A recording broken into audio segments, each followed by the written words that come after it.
오늘 레위기 9장 1절에서 14절 함께 보겠습니다. 레위기 9장 1절에서 14절입니다.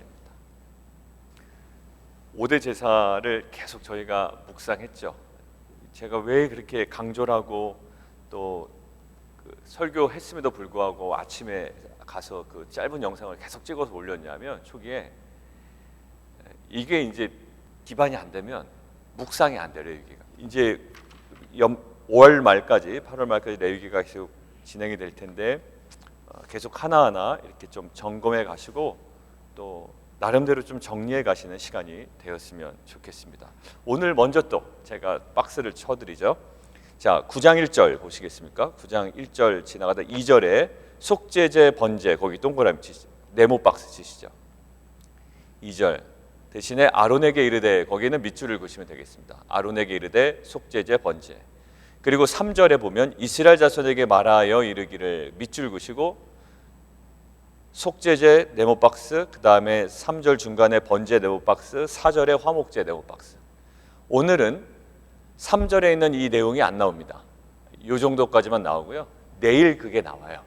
오늘은 1절과 2절에 나오는 속죄제와 번제 이야기만 나옵니다.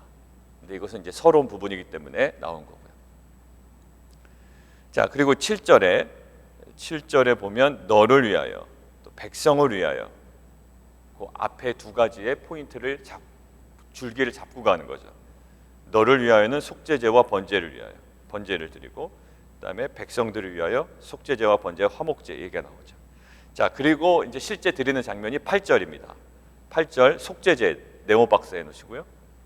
그다음에 12절 번제물 네모 박스에 놓으시면 이제 정리가 됩니다.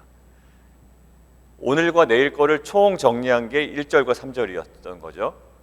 그리고 그 1, 2절에 있었던 내용이 오늘 이제 8절부터 14절까지 기록이 되어 있는 겁니다. 그 틀을 가지고 오늘 읽으시면 되겠고, 그동안의 속죄제의 어떤 양식과 약간 다르네라는 포인트를 발견하시면서 읽으시면 되겠습니다.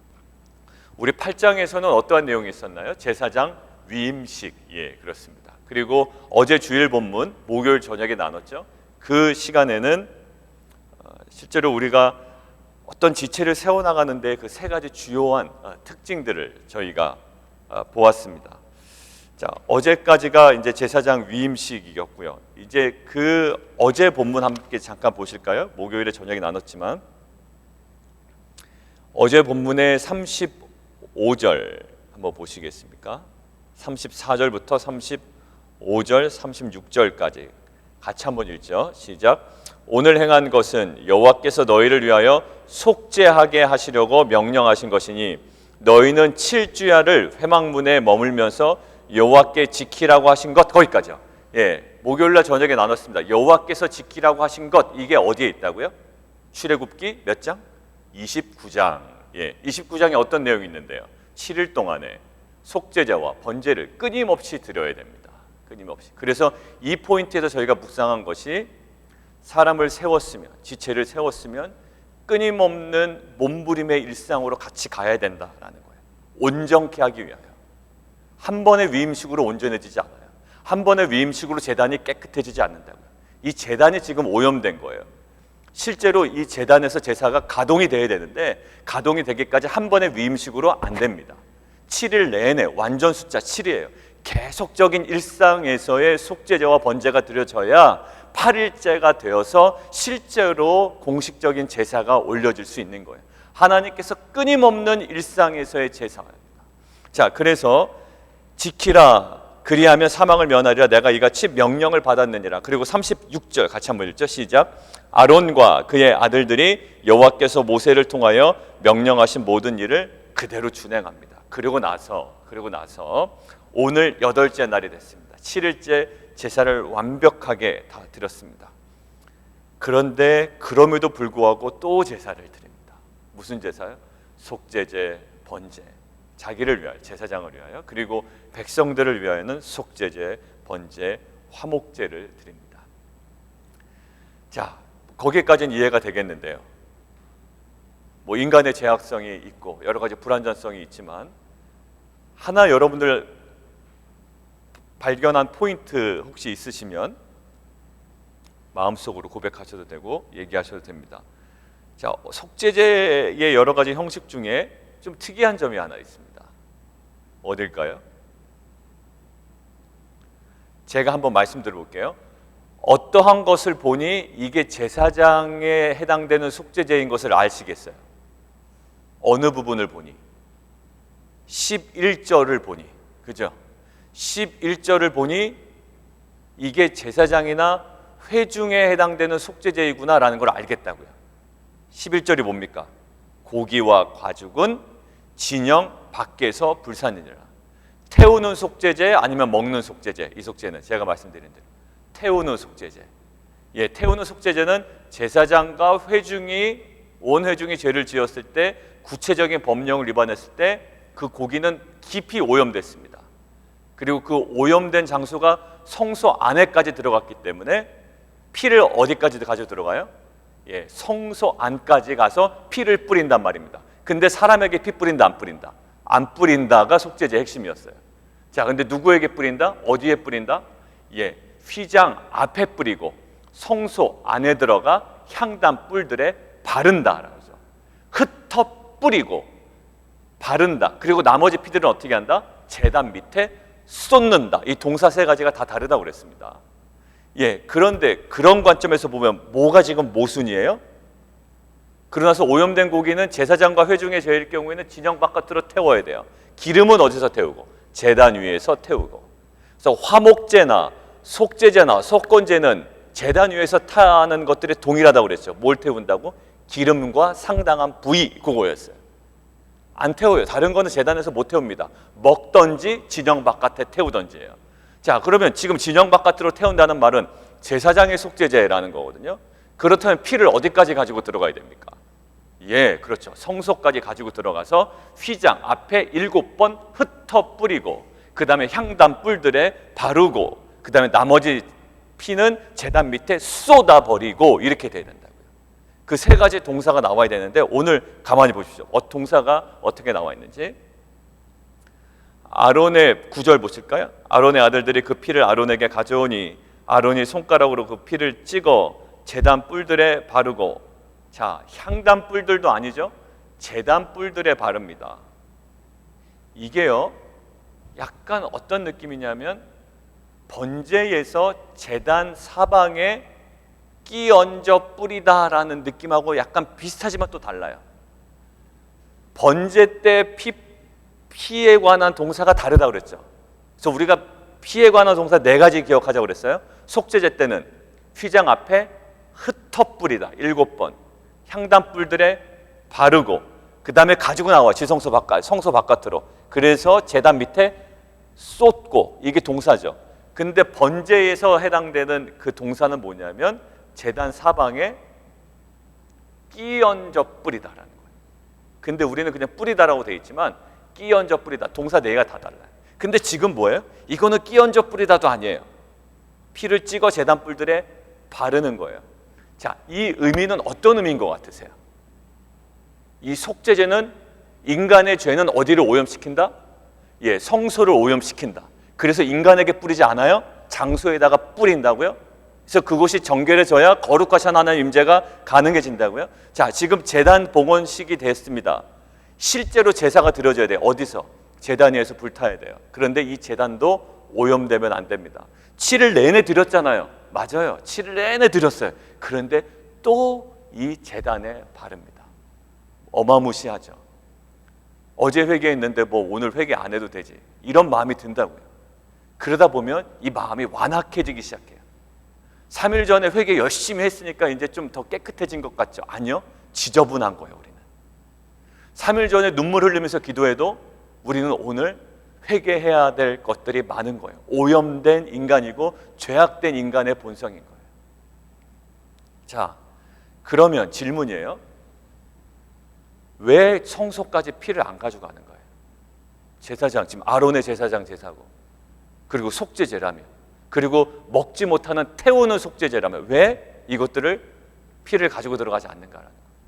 자, 근데 속죄제, 레위기 4장에 나오는 속죄제의 규례 중에 아주 우리가 반드시 알고 넘어가야 될 것이 있어요. 어떤 내용이 있죠? 부지 중에 부지 중에 너희가 죄를 짓거든요. 부지 중에 명령 위반, 금지 명령 위반, 그리고 속죄제 뒷부분에 가보면 부자기의 죄가 있다고 그랬죠. 해야 되는데 하지 않은 죄가 있었어요. 자기의 죄가 있습니다. 금지 명령 위반, 이거는 자기의 죄예요. 의무 명령 위반, 이것은 부자기의 죄라고요. 근데 어떤 구체적인 법령, 율법을 위반한 거예요. 근데 오늘 이 속죄제는 구체적인 어떤 법령을 위반한 것이 아니라 이 속죄제의 성격은 오염된 제단을 더 정결하게 하려는 거예요. 근데 왜 이것이 오염됐는지 몰라. 왜냐하면 누군가 출산했을 가능성도 있어요. 누군가 유출이 생긴 여자가 있을 수도 있다고요. 그러니 이것은 뭔가 죄를 지어주고 이거를 누가 깜빡 잊고 유출에 관한 정결해지는 거를 부자기의 의무, 그러니까 부자기의 그 죄죠. 그러니까 의무를 지키지 않았을 때 뭔가 성소 또 제단이 오염된단 말이에요. 그러니까 그것을 정결하기 위한 속죄제입니다. 번제는 우리 내면의 본질적인 죄를 그냥 하나님께 속죄하는 기능이 있다고 그러죠. 근데 이 속죄제는 어떠한 죄로 인하여, 인간의 죄로 인하여 지금 성소 내부에 무엇인가가 오염이 된 거거든요. 뭔지는 몰라요. 그렇지만 우리가 눈에 보이진 않지만 어떻게 된다? 오염됐다라는 거예요. 하나님께서 제사장 죄를 안 졌죠. 뭐 금지명령 위반한 것도 아니에요. 의무명령을 수행하지 않은 것도 없어요. 그러면 속죄제 드릴 필요가 없는데 아니라는 거예요. 어떠한 연유에서든지 인간에겐 죄가 있고 이 죄는 어디를 오염시켰다? 제단을 오염시켰다. 일주일 내내 드렸어요. 어제 드렸으니까 괜찮잖아요. 아니요. 오늘 제단 이제 가동식을 해야 되는데 아니, 또 그 사이에 죄가 있다는 거예요. 뭐를 시사합니까? 우리 안에 토요일 날도 말씀드리고 우리가 그 목요일도 말씀드렸지만 계속적인 그 죄에 대한 고백이 나오지 않는 심령은 정말 위험합니다. 그리고 오늘 아론이 누구를 위해서 먼저 예배를 제사를 드리죠? 자기 자신을 위해서 예배를 드려요. 저도 어제 예배를 이제 인도하고 또 말씀을 전하고 집에 오면서 마음이 이렇게 불편하더라고요. 마음이 불편해. 왜냐하면 제가 이제 아내와 이렇게 말씀 준비하면서 나눈 대화가 있거든요. 근데 그 나눈 대화와 저에게 말씀 준비할 때 저에게 있었던 은혜가 그냥 설교자 입장에서요. 충분히 잘 나눠지지 않은 것 같아요. 이게 제 안에. 그래서 이게 마음이 불편하고 하나님께 죄송스럽고 성도들에게 미안하고.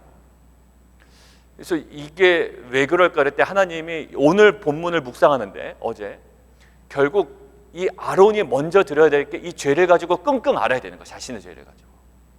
근데 이거 없이 물론 설교 준비할 때 많은 은혜를 받았겠지만 이것과는 상관없이 심령의 문제였던 거예요. 그러니까 여러분들 우리가 큐티 하잖아요. 근데 큐티가 남성 큐티방에서도 나왔지만 큐티가 우리의 수고의 열매가 되면 안 돼요. 2주 전인가 3주 전에 나왔듯이. 야, 너네들은 그럼 수고의 열매를 안 맺고 뭐가 어떤 열매를 맺는데 우리는 순종의 열매를 맺어. 너네가 순종의 열매를 경험한다는 게 어떤 의미야? 우리는 큐티해라는 거예요. 근데 아니요. 어느 순간에 큐티가 수고가 돼버렸어요. 수고야. 이게 굉장한 수고라고요. 근데 어디까지 가야 이 큐티가 순종의 열매가 될까요? 이 큐티를 해서 내 삶을 쳐야 된다. 말씀이 친다고. 그러면 그것이 내 생각과 전혀 달라. 나는 뻗팅기고 싶고 나는 냉랭해졌고 나는 아주 그냥 척이 처음과는 다른 무덤덤해졌다고요. 근데 말씀이 부닥칠 때 내가 끙끙 싸매고 알아가며 내가 순종해 나가야 돼. 그게 순종의 열매를 보는 거예요. 아무리 큐티 백난해도 큐티가 수고의 열매 수준에 머무른다고요. 애굽 방식으로 수고하고 가나안 방식으로 수고하고 죄에 대한 회개는 없고 나만 곤두서 있고 나만 예민해져 있고 남의 죄만 보이고 이 모든 것들이 뭐냐면 수고의 열매를 막 보는 거예요. 결국 우리가 봐야 되는 것은 이 수고의 지점에서 순종의 지점으로 우리는 큰 광폭으로 움직여야 된다.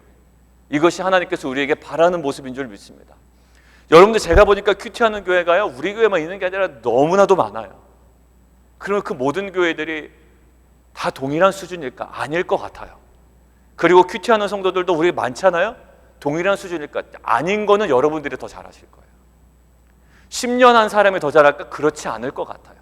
오히려 지금 끙끙 앓고 하나님 말씀 앞에 있고 그 말씀을 가지고 날마다 어렵지만 순종해 나가는 것 이미 약속의 땅에 머물러 있는 거예요. 변화되지 않았지만 정말로 변화되지 않은 것이 약속의 땅에 머무는 것임을 알고 하루하루 살아가는 것, 이것이 정말로 순종의 열매를 맺어가는 공동체요, 그러한 성도인 줄 믿습니다. 오늘 마찬가지, 이 모든 것들이 한 번 드렸는데 또 드려야 돼요. 7번 드렸는데 오늘 또 드려야 된다고요. 그리고 이 속죄제가 이 제단을 깨끗하게 하고 그제서야 백성들을 위한 이제 속죄제와 번제와 화목제가 내일 드려지게 됩니다. 자, 이것을 묵상할 수가 있어요. 결국 뭐냐면 인간의 죄악성이에요. 어제 열심히 회개해도요, 어제 열심히 회개해도 정말 오늘 또 죄인이에요. 정말 아이들도 봐도요, 아이들이 수련회 갔다 와서 어제 굉장히 은혜 받았거든, 분명히. 근데 오늘 뭐 할까요?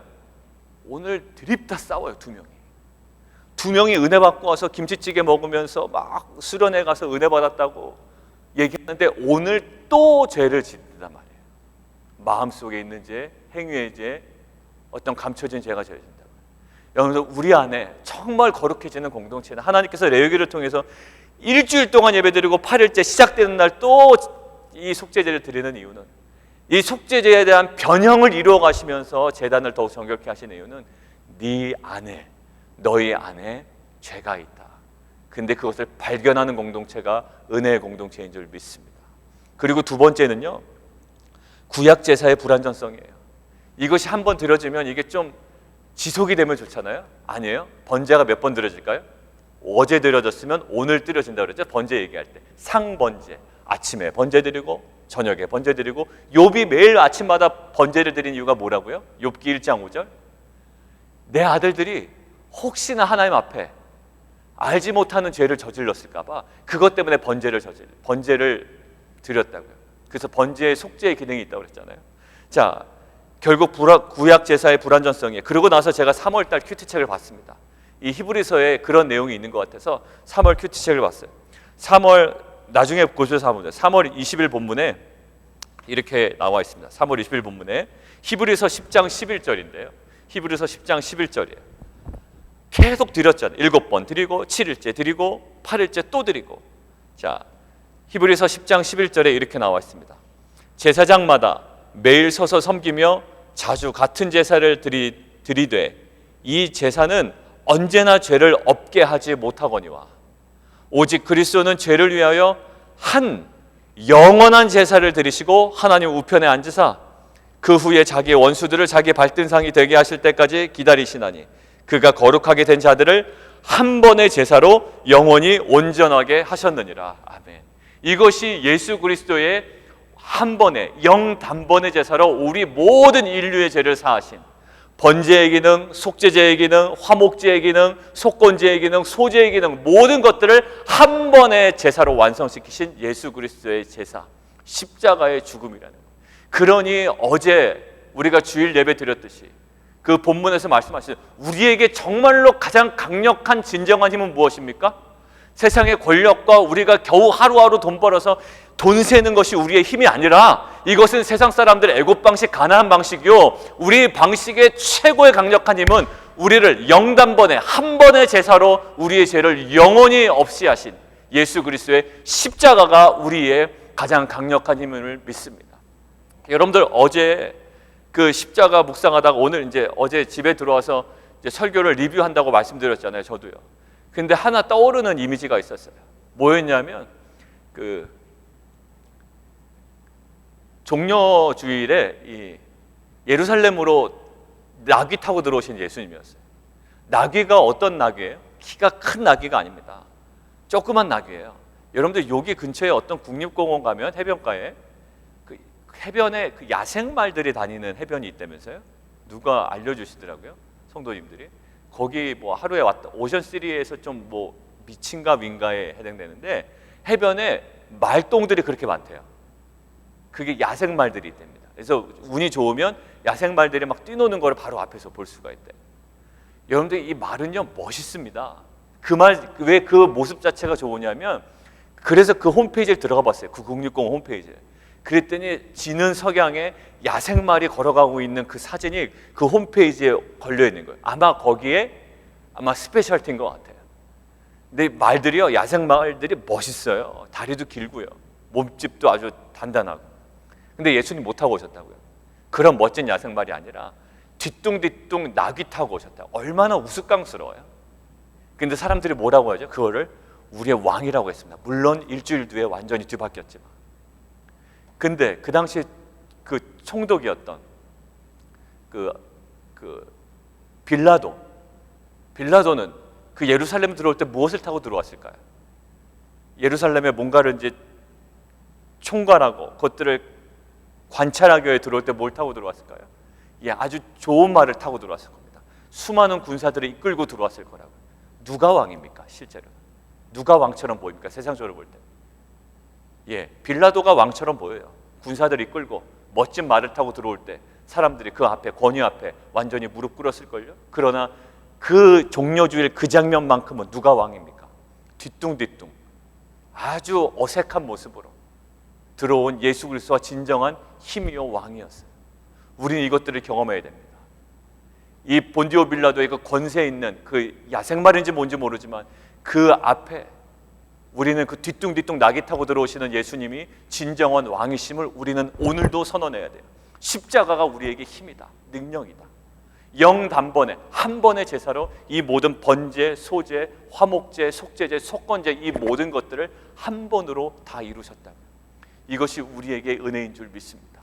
오늘도 주님께서 우리를 위하여 십자가에 달려 들어가시고 그 제사를 올려드리신 그 우리의 영원한 대제사장 되신 예수 그리스도로 인하여 다시 한번 우리가 정결해지고 새로워지고 빚어지는 귀한 하루가 되기를 원합니다. 함께 기도하겠습니다. 함께 기도할 때 하나님, 우리가 레위기를 볼 때마다 참으로 기가 막힙니다. 이게 어떻게 가능한 일입니까? 그들은 7번이나 위임식에 완벽한 제사를 드렸다고 생각했는데 또 반복되는 제사를 드려야 됩니다. 7번의 제사로 제단이 다 정결하게 되었다고 생각이 되고 이제 제단에서 번제를 드리기를 원하는데 또 제단이 오염됐다고 얘기합니다. 우리 인간의 끊임없는 죄악성, 하나님이 이것들을 발견하는 것들이 우리에게 은혜인 줄 믿습니다. 하나님, 그러나 그 모든 것들을 반복해서 제사를 드릴 수밖에 없는 구약의 상황과는 달리 예수님은 그 한 번의 제사로 우리의 모든 인류의 죄를 다 멸하시고 사하시고 속량하셨습니다. 하나님, 이것에 대하여 우리가 감사함으로 반응하게 하시고 더욱더 정결함으로 반응할 수 있도록 인도하여 주시옵소서. 하나님, 돌아온 탕자가 결국 자신의 죄를 회개하였을 때 아버지가 그 모든 것들을 끌어안아 주신 것처럼 오늘도 주 앞에 나아가 우리가 고백하기를 원하는 것은, 주님, 우리는 죄인입니다. 십자가의 보혈로 우리를 정결케 하여 주시옵소서. 그때 안아주시고 새롭게 하시는 하나님의 사랑에 우리가 오늘도 반응하는 시간 되게 도와 주시옵소서. 우리 함께 기도하며 나가도록 하겠습니다. 우리 또 화요일날 기도하지만 우리가 좀 매일매일 올려드려야 될 기도가 있는 것 같습니다. 우리가 이제 교육부서가 시간이 조정이 되면 실제로 시뮬레이션을 제가 그 토요일날 이렇게 돌려보니까 장소 부분도 좀 해결돼야 될 부분들이 있고요. 여러 가지 디테일한 부분들이 있습니다. 하나님, 정말 그 장소 확정되는 부분들, 그리고 또 교사가 어느 정도 수급이 됐지만 또 필요한 여러 가지 인력들, 또 보조교사들, 또 우리 칠드런, 또 예배 찬양을 담당할 우리 유스그룹이나 아니면 우리 또 선생님들, 하나님 그 모든 구석구석에 필요한 자들이 하나님 잘 수급되게 도와주시고 우리 자녀들에게 정말 양질의 정말 그 영적인 귀한 은혜들을 누리게 하는 시간들로 좀 삼아 주시옵소서. 우리 이제 이번 주부터, 돌아오는 주일부터 9월 첫 주부터 시작이 되는데 하나님, 시간에 여러 가지 배정들이 혼란스럽지 아니하고 정말 물 흐르듯이 잘 진행될 수 있도록 인도해 달라고 우리 함께 좀 기도해 주셨으면 좋겠습니다. 기도하겠습니다. 하나님, 인간의 죄악성을 보게 되었고 또 구약제사의 불완전성을 저희가 보게 되었습니다. 그러나 그 인간의 끊임없는 죄악성과 구약제사의 불완전성, 이 두 가지 이슈를 예수 그리스도의 그 십자가의 죽음을 통하여 단번에 해결하셨습니다. 그래서 십자가가 우리에게 능력이요 진정한 힘이 됩니다. 그러나 우리의 시선은 여전히 본디오 빌라도에게, 정말 그 본디오 빌라도가 타고 있는 멋진 말과 뒤에 당당하게 서 있는 군사들에게 마음을 온통 빼앗겨 버릴 때가 많습니다. 하나님은 오늘도 우리가 고백해야 할 것은 나의 죄를 속량하신 주님의 십자가가 나에게는 가장 큰 힘입니다. 그리고 내가 감당해야 되고 걸어가야 되는 것도 십자가의 삶인 줄 믿습니다. 돌아온 탕자처럼 고백하는 하루가 되었으면 좋겠습니다. 내가 하늘과 아버지께 죄를 얻었습니다. 그때 아버지께서는 그 탕자를 안아주십니다. 주님께서 십자가에서 이루신 그 거룩하신 죽음과 부활 앞에 우리의 죄를 오늘도 고백하며 하나님께서 만지시고 또 빚어가시고 새롭게 하시는 은혜들을 누리는 하루 되게 도와 주시옵소서. 오늘 하루 우리를 새롭게 하여 주시옵소서. 예수 그리스도의 이름으로 감사하며 기도합나이다. 아멘.